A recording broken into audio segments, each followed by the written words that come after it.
Отбасыңызбен бірге демалысқа барғанда тұрған не бар, солай емес пе? Біздің кейіпкерлер де дәл солай ойлаған болатын.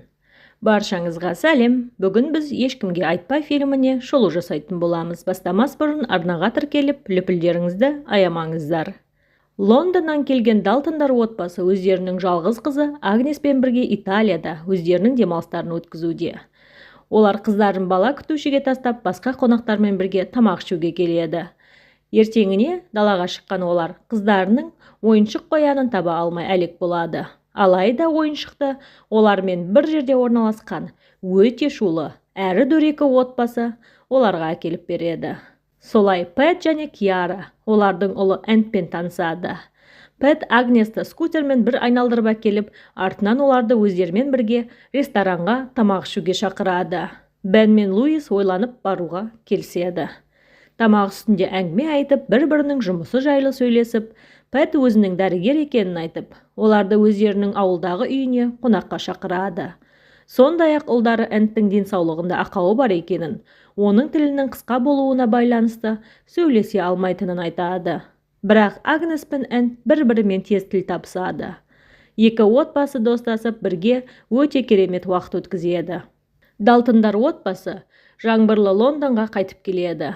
Агнесті ұйықтауға жатқызып, Бен әйеліне келіп, қызының әлі қоянмен ұйықтауға жатып, қасынан тастамайтынына ашуланады. Луис күйеуін басып, оның әлі жұмыс таба алмағанына өзінің өкінішін білдіреді.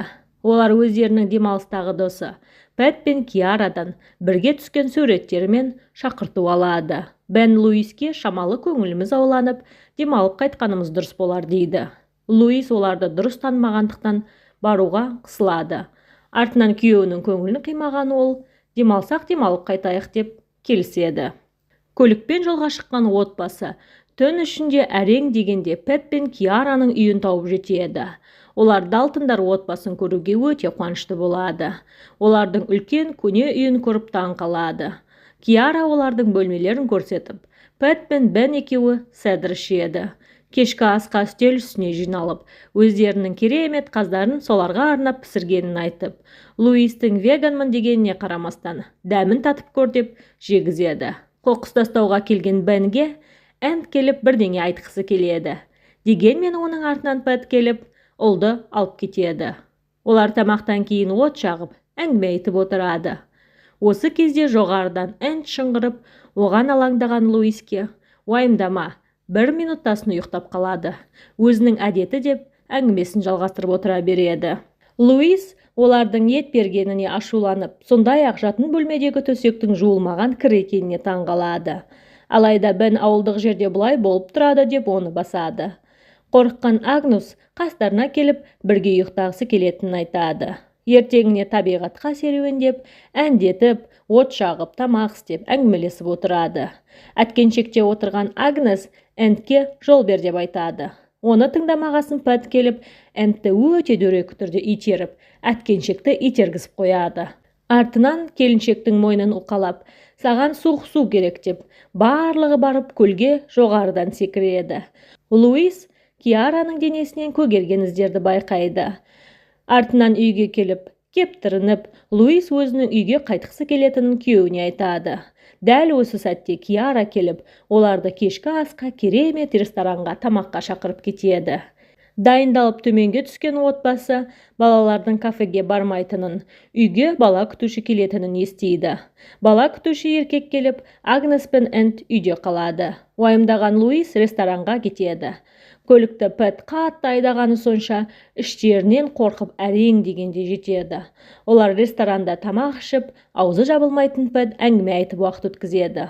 Ал үйде тылыспақ ойнап жатқан Энт Агнесті Пэттің бөлмесіне әкеліп, сағаттың артындағы жазуды көрсетеді.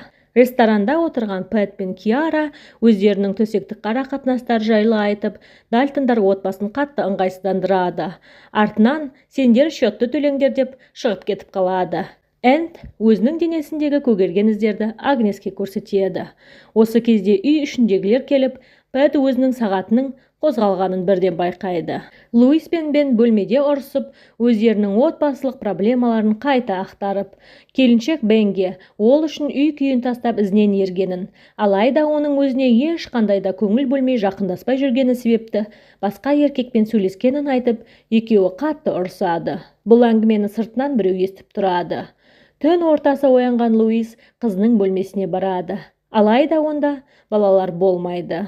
Ол қызын Пэт пен Киараның төсегінен тауып алып, бөлмеге алып келіп, күйеуіне біз дәл қазір кетеміз дейді. Жолда Агнес өзінің қоянын таба алмай, оны барып алып қайтуымыз керек. Олар Эндқа жасағанын оған да жасайды деп, олар кері қайтуға мәжбүр болады. Отбасы Пэттің үйіне жетеді. Пэт пен Киара олардың ешқандай ескертпей кетіп қалғанына қатты ашуланады. Луис қызын олардың төсегінде тауып алғанына ашуланып, кетіп қалғанын жасырмайды. Киара Агнес түнде қатты жылап, қолдарын тырнап жатқасын, мен бөлмеме алып кеттім. Бұл сені қатты ашуландырады деп күтпедім. Кешірші, мен өзімнің кішкентай қызымнан айырылғанмын деп жылап кешірім сұрайды. Осы кезде Энд келіп, Агнеске тауықтарды көрсеткісі келгенін айтады. Солай отбасы қайтадан қалуға мәжбүр болады. Келіншектер әңгіме айтып аулада отырады. Агнес пен Энд ойнап отқанда, Энд оған қағазға бірдеңе жазып көрсетеді. Агнес ештеңені де түсіне алмайды. Осы кезде Киара оларға жақындап, қорқып кеткен Энд қағазды жұтып қояды. Жігіттер аң аулауға барып, Пэт кеше түнде екеуінің ұрысқандарын естігенін айтып, артынан екеуі айғайлап, іштегі күйзелістерін шығарып, үйге оралады. Агнес Эндтің қағаз жұтып қойғанын анасына айтады. Ол барынша жаман ойдан аулақ болуға тырысады. Пэт Киараның жасаған бір түрлі мүсіндерін көрсетеді. Осы кезде қолын кесіп алған Луиске Пэт өзінің дәрігер емес екенін, жұмыссыз адам екенін айтып, шошытады. Артынан Киара екеуі тырқылдап күліп, оларды алдағанын айтады. Тамақ ішіп отқанда Киара Агнеске бұлай жеме, бүйтпе, сөйтпе деп ескертулер айта береді. Осы сәтте Луис Агнестің өзінің қызы екенін және оның ештеңе деп айтуға құқығы жоқ екенін айтып, келіспеушілік туындайды. Артынан Агнес пен Энд өздерінің үйренген билерін көрсетеді. Алайда Пэт 1040 рет оларды тоқтатып, Эндқа дұрыс биле деп ұрысып, соңында Агнес билеуден бас тартып, үлкен кикілжің болады. Луис күйеуінің мүләйімсіп қалғанына қатты ашуланып, тездетіп үйіне қайтқысы келетінін айтады. Бен өзінің кофе ішіп барып жолға шыққысы келетінін жасырмайды. Аулада Луиске Киара күйеуінің оянғанын күтуді сұрап, жалынады. Ұйықтап жатқан Пэттің белдігінен Энд кілтті ұрлап алып, Агнесті қораға алып келіп, жертөлеге кіргізіп, көптеген чемодандар мен заттарды, сондай-ақ альбомды ашып, олардың осылай саяхатқа барып, отбасыларды алдап әкеліп өлтіретінін, оның да әке-шешесін өлтіріп, өзінің тілін кесіп тастағанын айтады. Бәрін суретке түсіріп алып, екеуі жертөледен шығып, құлыптап, Агнес өтірік аяғын қанатып, шешесін сөйлесуге шақырады. Кілтті кері қайтаруға тырысқан Энд Пэттің оянғанын түсінеді. Артынан олар керемет отбасыны сомдап, Эндті арқасына салып алып шығады. Осы кезде Энд кілтті қайтарып үлгереді. Бөлмеге келген Агнес шешесіне барлығын айтады. Сасқан Луис Бенді шақырып, бәрін айтып, кеңсе пышағын тауып алып, ештеңе де білдірмей, Агнестің алғашқы етеккірі келді деп кетуге тырысады. Пэт қораға біреудің кіргенін түсінеді. Не керек, олар бәріне рахмет айтып кетуге жиналады. Алайда көліктің дөңгелегі тесілгенін көреді. Ештеңе байқамағандай кетуге тырысқанымен Пэт оларға дөңгелектерің жарылыпты, мен тез-тез жөндеп беремін деп алып қалады. Дөңгелекті жөндеп болғаннан кейін Агнестің қоянының шатырда екенін көріп, әрең дегенде оны алып, қайтадан кетуге шығады. Пэт олардан, не үшін кетіп барасыңдар, шындықтарыңды айтыңдар дейді. Луис Бен екеуінің енді бірге болмайтындарын, ажырасатындарын айтып, көлікке мініп кетеді. Олардың артынан Пэт Эндті суға лақтырып жібереді. Олар көліктен шығып, оны құтқарады. Луис есік жабылып шыға алмай қалады.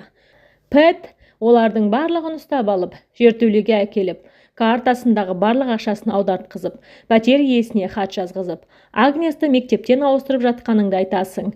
Сендерді ешкім іздемейтіні анық деп. Агнесті өлтіруге дәріс алайын деп жатқанда, Луис кеңсе пышағымен Пэтті жарақаттап, оларды құлыптап қашады. Киара жылап, Агнестің жасында алғашқы құрбан болғанын айтып, көмек сұрайды. Дегенмен төртеуі көлікке мініп қашады. Алайда Пэттің сырттан досы келіп, оларды атып, үйдің ішіне қайтадан тығылуға мәжбүр болады. Пэт пен Киараны достары құтқарып, олар үйдің ішіне төртеуін өлтіруге кіреді. Бен көмек сұраймын деп арақ бөтелкесін далаға лақтырады. Бірақ бөтелке Пэттің көлігінің үстіне түсіп, өртеп жібереді. Луис Пэттің көзін жарақаттап, олар барлығы шатырдан төменге түсуге тырысады. Жолдан шыққан олардың досын өлтіріп, шатырға келеді.